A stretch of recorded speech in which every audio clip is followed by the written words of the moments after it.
What's something you used to be sure about that you're not anymore? Knowledge. Welcome to The Quiet Tension. I'm your host, Dr. Sharon Chirban. In this show, we explore what's happening beneath high performance, the part that drives you, shapes you, and sometimes pulls at you too. Through conversations with leaders, athletes, coaches, and creatives, we move past the surface and into what it really takes to operate at this level. Today, we're talking with sprint coach Stu McMillan. For more than 3 decades, Stu has worked with some of the world's top athletes, helping guide Olympic medalists, world champions, and professional athletes through the pursuit of excellence. He began his career coaching runners and sprinters, eventually working across multiple sports, including bobsleigh. I think when you start coaching somebody, the pendulum is mostly in your court. And as you go through the process and through the, weeks, months, years, decades, the pendulum starts to swing more and more towards the athlete. Today, he's the CEO of ALTIS, where he helps develop coaches from around the world. But what drew me to Stu wasn't just his experience. It was the way he thinks. Over the course of his career, his focus has shifted from finding answers to asking better questions, from seeing performance as something to optimize, to seeing people as something to understand. I need to better understand what the objective is here for each individual athlete. What are they trying to get out of their time in sport? So I asked Stu, what's the thing that makes his approach different? One of the things I talk about when I start coaching athletes, or one of the most important things that I think when I first start to coach an athlete, is to best understand what their unique ability is, like what makes them them. Like what is it about this person that makes them different from everybody else? And when you're doing that, obviously you have to do the same with yourself. So what is my unique ability? And I feel like my unique ability has been the way that I've looked at performance and health for a long time now. And that's from a very generalist perspective. But it's not only being a generalist. A typical generalist would have not a lot of depth of knowledge, but it has a lot of breadth of knowledge of a lot of different things. There's a book that I read about a decade ago called The Neo-Generalist, Kenneth Mickelson and someone else. And a neo-generalist is someone who's got domain expertise in 1 or 2 or 3 or 4 important things, but a breadth of understanding about a lot of related things that can see the integration into relationships between all of those things. I've always thought of myself as that way because I'm very curious about a bunch of things. I'm not only curious about biomechanics or physiology or strength and conditioning or nutrition or supplementation or therapy or sports medicine or whatever it is. Like I'm really curious about all of these things. So I want to be able to follow my that curiosity and go deep into these things. So I feel like that's my unique ability is the ability to go deep into something that's igniting my curiosity at the time and be able to get myself back out of that rabbit hole and see it all in context with all the other things that are in my quote unquote system as well. So I feel like that's something that I've gotten better and better at as I've gone throughout my career, but it's something that was instilled into me, or the importance of that was instilled into me almost on day one of me feeling like a high-performance coach. And that's when I met Dan Pfaff back in 1995. Wow. I'm a psychologist and a sports psychologist, and I find myself sitting here thinking about what's the word that I would use to describe the it factor, this thing that you just described, where you go deep, you go broad, you zoom in, you zoom out. Maybe my word is going to be that you sort of integrate or have a facility across domains, and that's part of what you think is your unique edge. Yeah, I think that's part of it. It's seeing the connections between things as being more important than the things in and of themselves. That's part of it. And part of it is also, so it's these connections, this integration between all of the things that make up a life, make up a performance, make up whatever. But it's also understanding that all of those things exist within other bigger things, and smaller things exist within them as well. So the complexity is not something that just integrates one thing with another, but complexity also means there's complex systems nesting within those complex systems. So it's understanding, as you said, when to zoom in and when to zoom out and when to move laterally. So it's all of that. You said you recognized that you needed to do this right from day one. What was the light bulb? Like, how did you get struck by this notion that all of it was important? When I first met Dan Pfaff, who's been my primary coaching mentor for almost my entire career, I met him in 1995, so over 30 years ago. He was doing therapy on the side of a track with one of the athletes that he was coaching.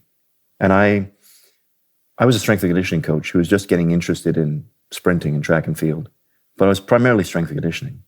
And I was interested in nutrition and supplementation and a couple of things, but it was just the things that were related really, really tightly with S&C. And I saw this track coach doing therapy, having conversations with other athletes about biomechanics and physiology and training, and then having another conversation with other athletes about sports psychology. And I see this and I said, Dan, first of all, I said, I'm just paying attention. And at the end of the day, I asked Dan, what are you doing with therapy? Like, why are you doing that? He says, well, a good coach you don't need to be an expert therapist, but you need to know a little bit about almost all of the things that tie into health and the performance of the athlete. So that means you don't need to be an expert coach. You don't need to be an expert sports psychologist. You don't need to be an expert biomechanist. You don't need to be expert in strength and conditioning or nutrition and supplementation, but you need to know enough. You need to know enough to have conversations with experts. And ideally, you'll know a lot about some of those things.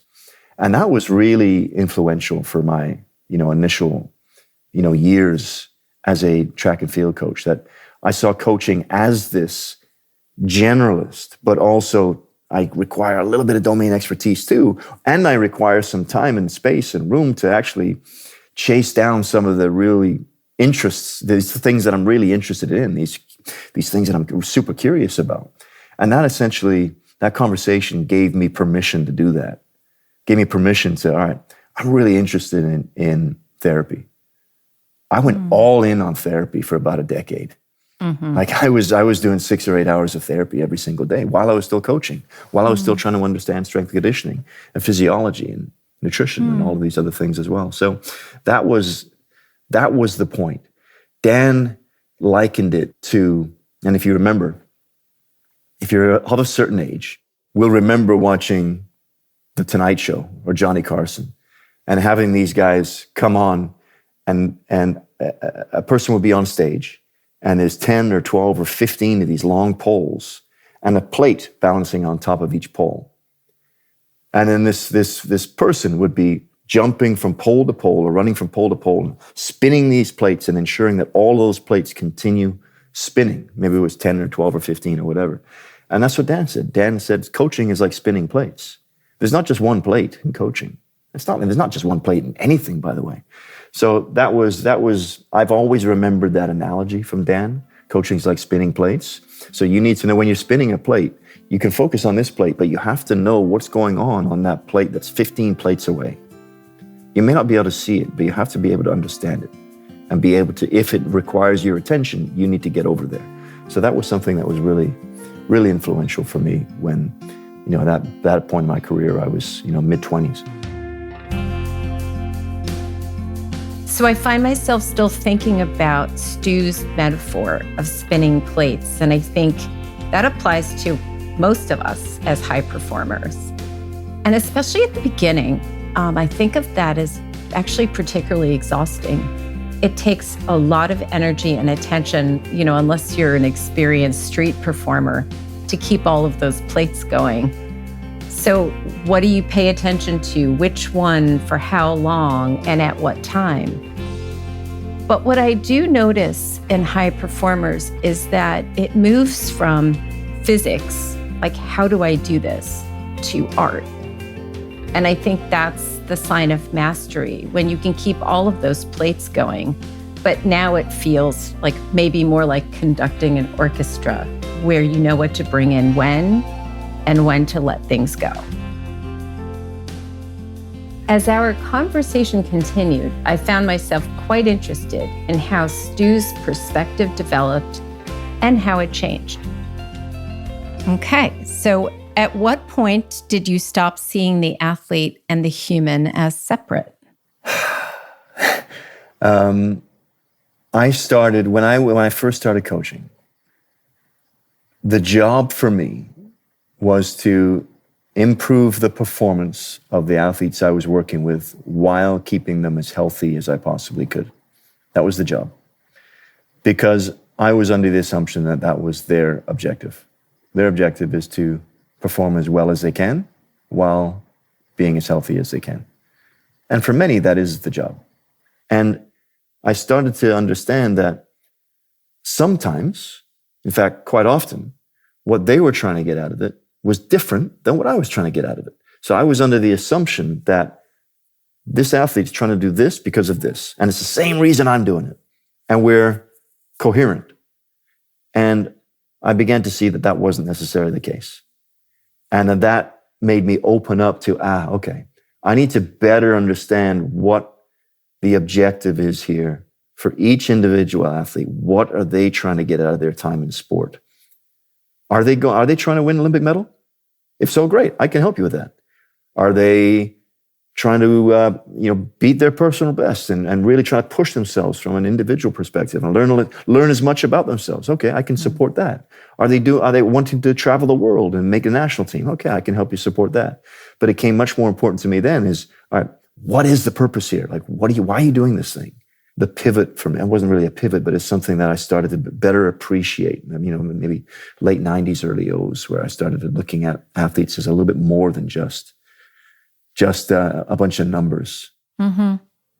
Well, again, it sounds like a deepening. Like it became another layer that you recognized was pretty critical, that the individual, what makes them tick, what their personal matrix of traits and drive and ambition is an important data set to be working with. It's the most important one. Mm. Yeah, absolutely. Mm-hmm. And it took a while for you to get there. It did. I'm stubborn, and I'm not very smart. Mm. And it took a long time and a lot of conversations with a lot of athletes. And eventually I got there. And I still, if their objective, if the athlete's objective, what they're trying to get out of this sport is not mine, then that's okay. But it has to be close enough, or at least I need to understand it at a point where, okay, I can get on board with that for me to support it. If it's not, then I'm probably not the coach for you. And that's okay. If you're just doing this because you want to have fun, I'm probably not the coach for you, because I'm into this for more than that. I want to help people. I coach at the tip of the spear. Like, I'm really, really interested in super high performance and trying to figure out this specific thing in this very specific way. If you're there to have fun, fantastic. But there's better coaches for you that can support that than me. And that, again, I think that just became, as you said, it's a deepening and maturity that eventually I got there. Mm. I think if there's a mismatch between what I'm bringing, what I'm hoping for out of this, and what you're bringing and what you're hoping for, it's not going to work. Mm. And I probably banged my head against the wall too many times trying to make that work, where it's just, you're probably better off just saying, yeah, it's probably not going to be a match. And that's okay. I can help you find somebody else where it'll be a better match. Right. Alignment. And that's kind of where the magic happens. I don't know that I know what makes you curious and fascinated with the 100-meter and the 200-meter, but something about what you just said about that little top percent. And is there some connection there for you about what makes those two events like super engaging for you? Oh, yeah. When I started as a coach, I was 14. I was coaching soccer. That's how I started. My dad was a soccer player. I was a soccer player. When I started in high-performance sport, when I was really interested in speed and power and strength conditioning, it was 1992. And most of the athletes that I was working with at that point were team sport athletes. And I was a supportive part of their health and performance. So I could get the athletes stronger. I could maybe help them be a little bit faster, maybe help them be a little bit healthier, maybe help them eat a little bit better, maybe take some better supplements, so on and so forth. But all of what I was doing was a proxy. Mm-hmm. It was related to their performance, but it wasn't the performance. And that was interesting to me. But I was frustrated by not being able to see the direct relationship between the work that I'm doing and what the athlete's able to display. And that's what really led me to track and field. Because in track and field, you're everything. Mm-hmm. Like I've got much more control of the entire system. I'm not a supportive part of that system.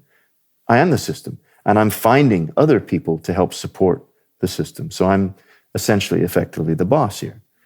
And that then became much easier for me to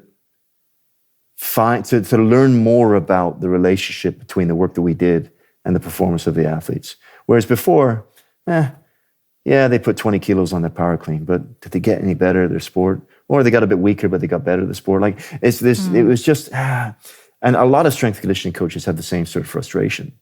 It's you have to almost focus on different purposes, different objectives, because your objectives is slightly different.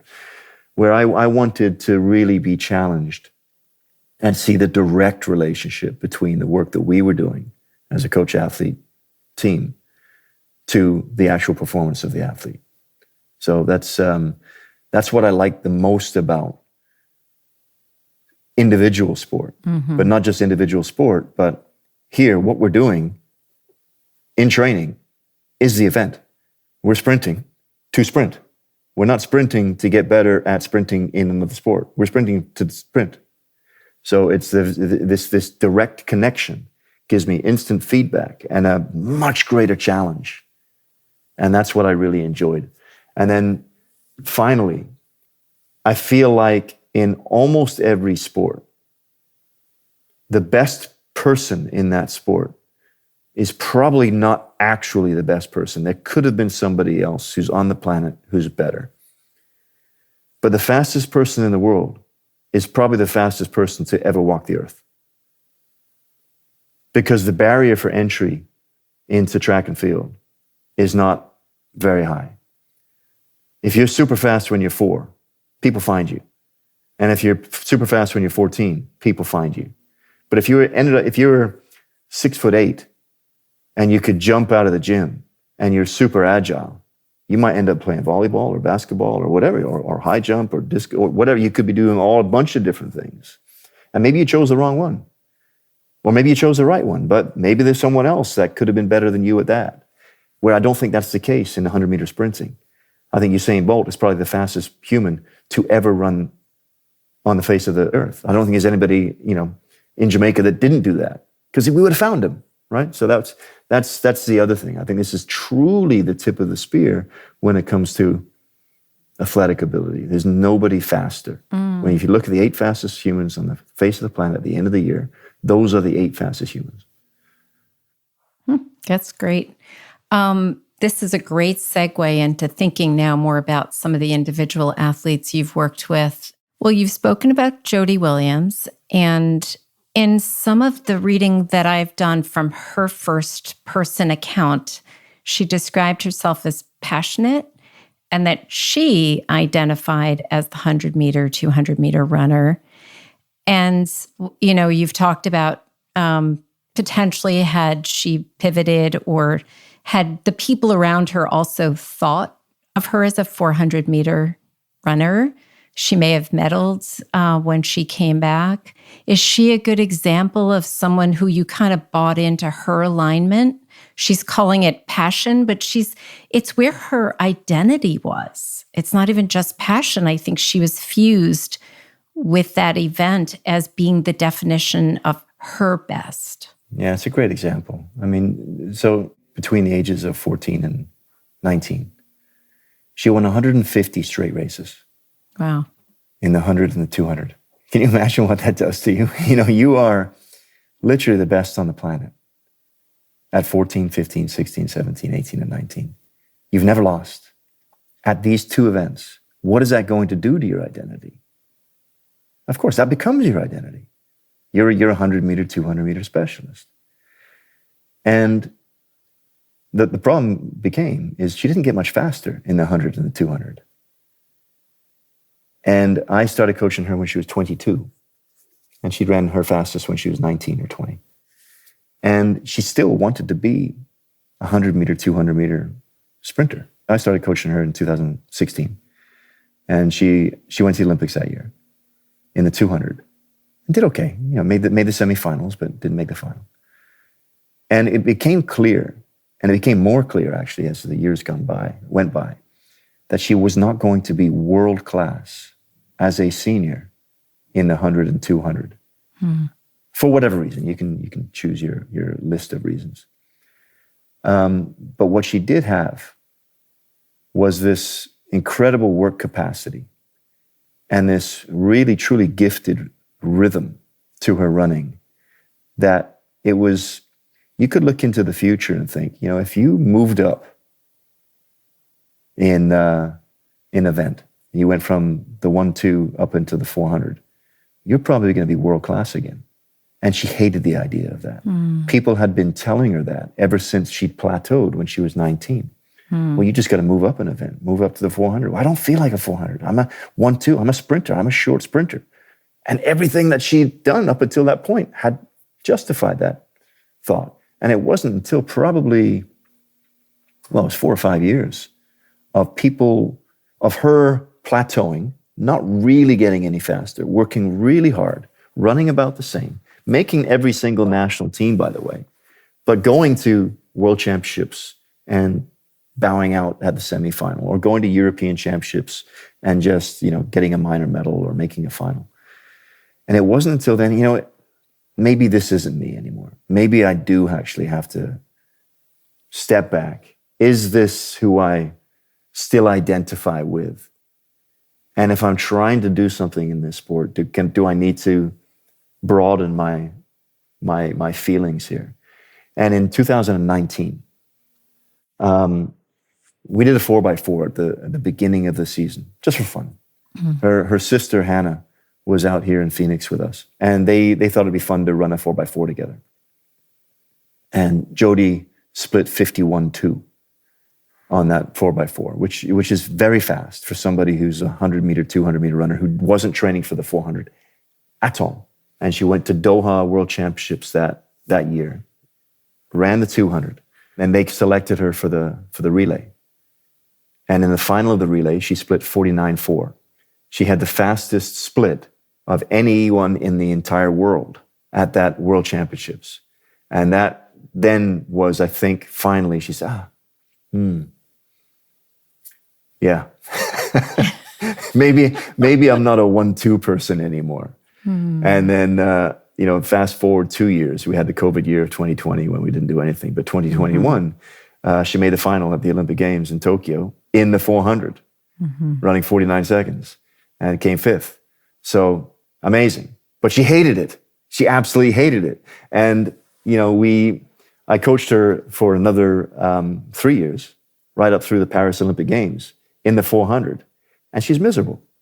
She just didn't like it. It didn't connect with her anymore, right? It's like, I'm doing this because I'm good at it, but I just don't like it.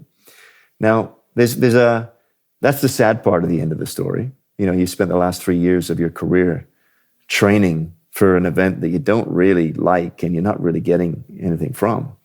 But the good part of it is she went to the Olympics in Paris and won an Olympic medal in the relay. So now went to 3 Olympic Games, came 5th in an individual event in Tokyo, and has an Olympic medal in the 4x4 in Paris. So it's a good ending, but it's a really interesting story with Jodie. You know, Jodie was a phenom when she was young. That being a phenom really, that altered her identity, and she struggled with that for many, many years. And I think she finally got comfortable with it.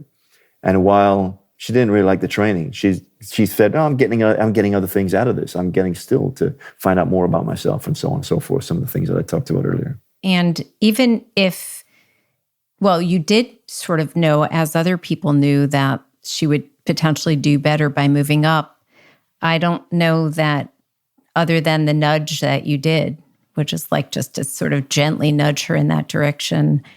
She just really wasn't ready to accept that new identity, and she never fell in love with it. No, never did. So Stu just let us in on more of the inside story for Jodie, and it's often the untold story for Olympic athletes. And she medaled, and she got 5th in an individual event, and she actually attended 3 Olympic Games. Many people would consider that quite successful. But what is it really like to be excellent at something, but not feel like it is who you are? I mean, he literally said she hated it.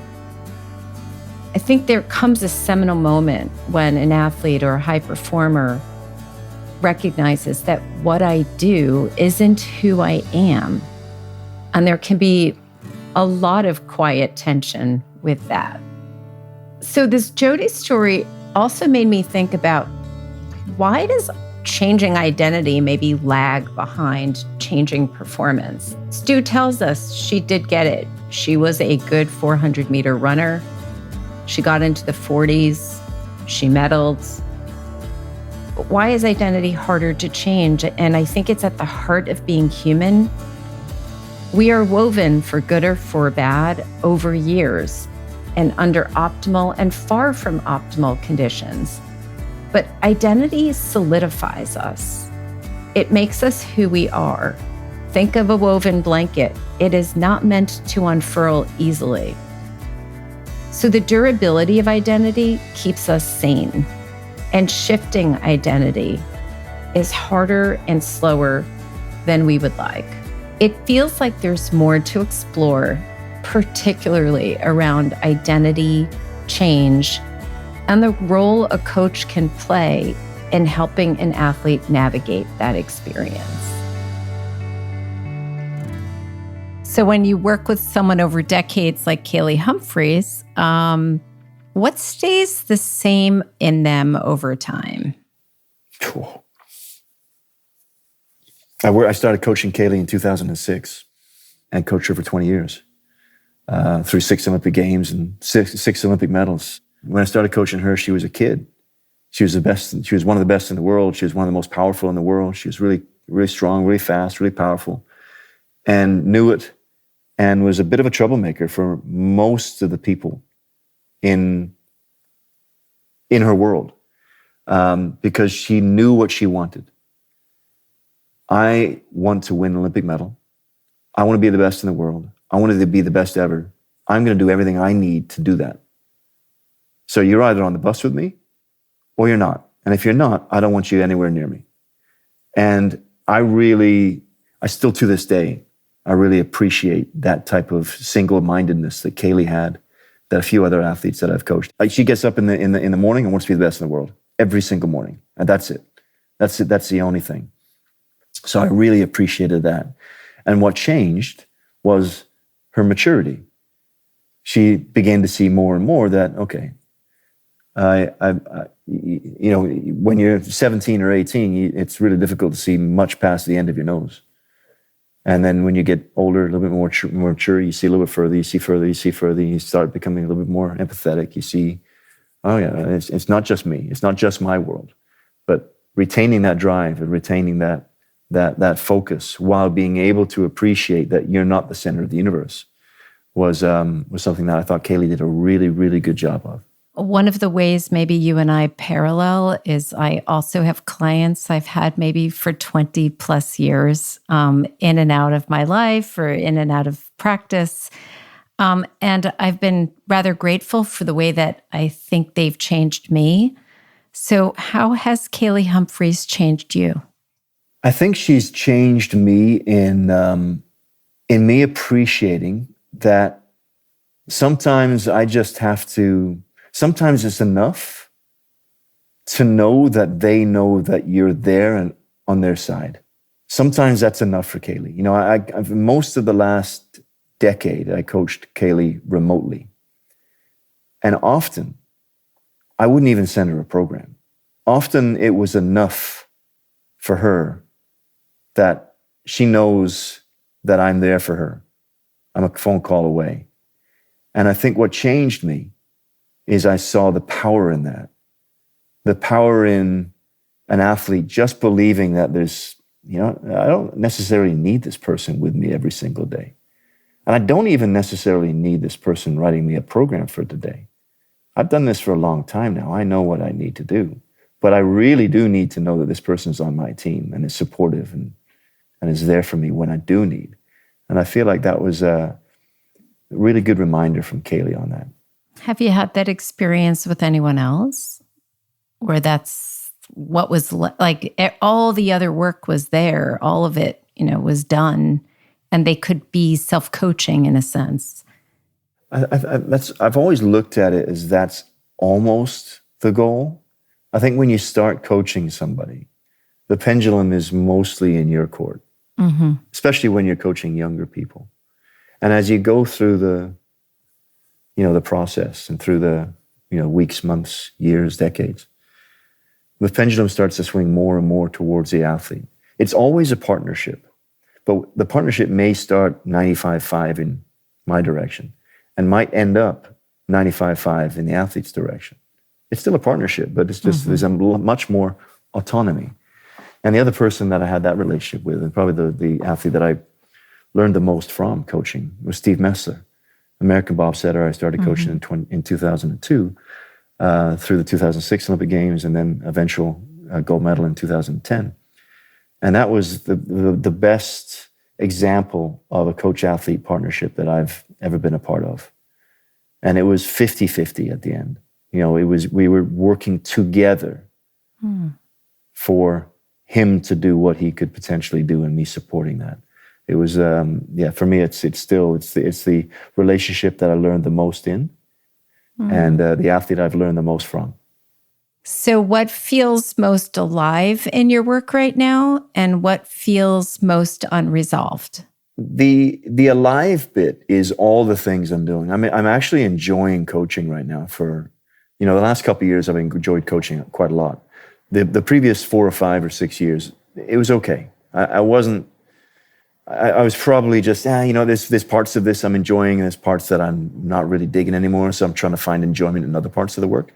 The coaching right now is really interesting to me. I've got some younger, really good athletes. I'm enjoying working with them. I'm enjoying the teaching aspects, and that's really fun. I'm enjoying the business growth aspect. We have a bunch of courses, a bunch of live events. We've got a master's degree. We've got a facility. We're coaching athletes. There's a lot of stuff going on. All of them as individual pieces. I'm really enjoying them. Like, it's a lot of fun. Each individual piece is fun. All of it together is not fun. Okay.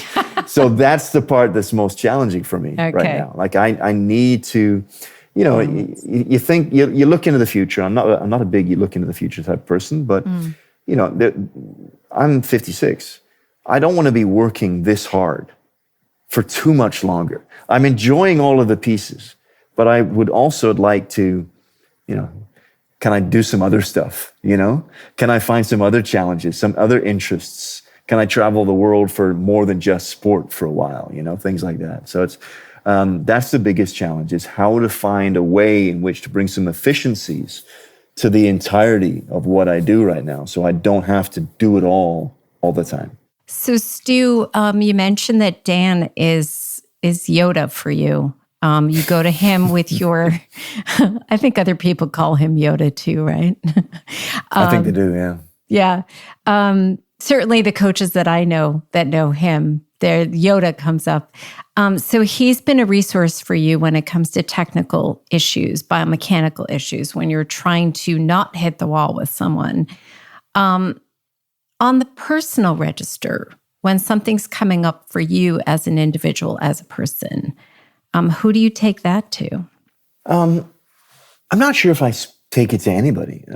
Most of those emotional, mental, psychological things, struggles, challenges that I may have I keep most of them internal. I'm very self-reflective, introspective by nature, always have been.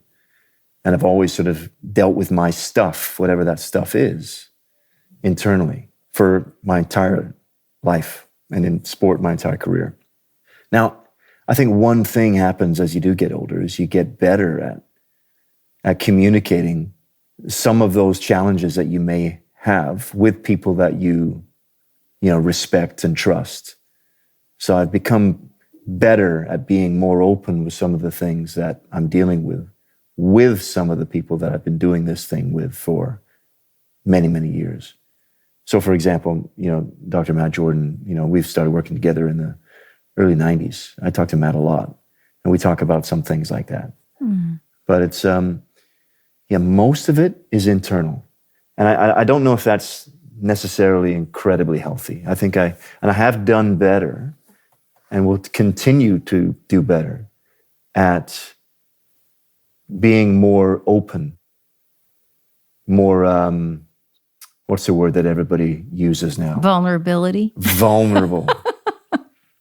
with friends and colleagues about some of the challenges that continue to ail me.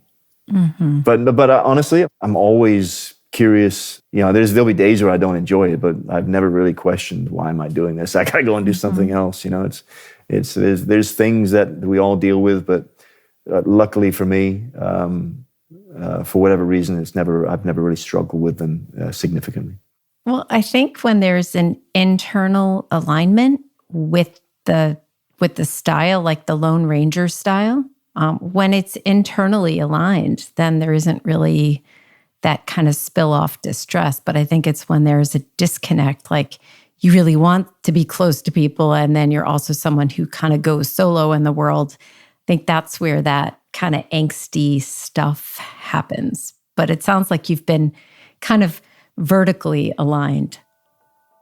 That's great feedback. I need to have a little Sharon on my shoulder here, reminding me of that from time to time. The conversation with Stu leaves me with 3 themes that I continue to find myself thinking about. There's the theme of going from certainty to curiosity. There's the theme of vulnerability, both for his athletes as well as for himself. And then there's that transition in a long-term coaching relationship where a coach may need to accept and maybe even admire his athlete for no longer needing him for his programs and coaching, but actually to just remain present and on a team for that athlete. And so creativity versus curiosity, Stu is someone who not only thinks outside of the box, but he creates new boxes. He jumps in them, he exits when he has to, and then he folds them up and puts them away when they're not needed anymore. He also took a moment to share that vulnerability isn't actually that easy for him. He is finding that is a later in life skill that is evolving, and that he is finding it easier to talk about those inner struggles, those places where he keeps feeling like his edge of growth is still blossoming. And then he also lets us in on what it's like to coach an athlete for 20 years when he's just not needed for this specific skill set that he has, and that the greater need from that athlete is to just know that he's there. I think those 3 segments are really significant for high performers in general, and speaks to that longitudinal approach to one's skill set, and experience of mastery. So if there's one takeaway from this conversation with Stu, I would say to hold knowledge loosely and to stay open and curious. I'm Dr. Sharon Chirban. Thanks for listening closely. If today's conversation resonated with you, remember to follow the Quiet Tension for more conversations like this. If you're watching on YouTube, subscribe and join the conversation below. What part of Stu's story stayed with you? Let me know.